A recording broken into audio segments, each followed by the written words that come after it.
بسم الله الرحمن الرحيم. والنازعات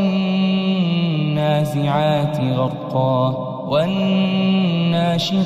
نشطا والسابحات سبحا فالسابقات سبقا فالمدبرات أمرا يوم ترجف الراجفة تتبعها الرادفة قلوب يومئذ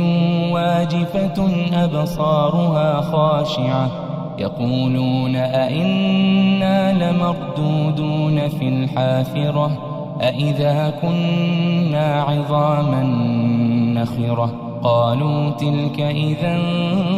كرة خاسرة فإنما هي زجرة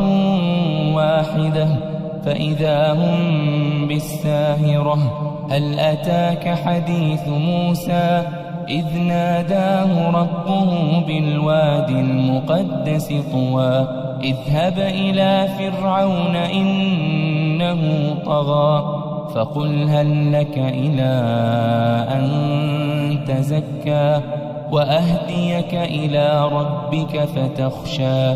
فأراه الآية الكبرى فكذب وعصى ثم أدبر يسعى فحشر فنادى فقال أنا ربكم الأعلى فأخذه الله نكال الآخرة والأولى إن في ذلك لعبرة لمن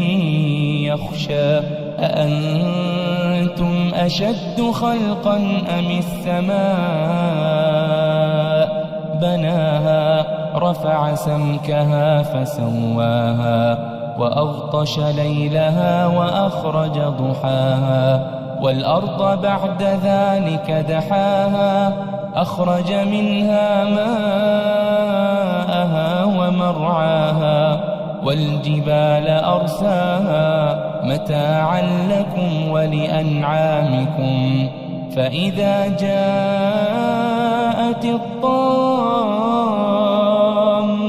الكبرى يوم يتذكر الإنسان ما سعى وبرزت الجحيم لمن يرى فأما من طغى وآثر الحياة الدنيا فإن الجحيم هي المأوى وأما من خاف مقام ربه ونهى النفس عن الهوى فإن الجنة هي المأوى يسألونك عن الساعة أيان مرساها فيم أنت من ذكراها إلى ربك منتهاها إنما أنت منذر من يخشاها كأنهم يوم يرونها لم يلبثوا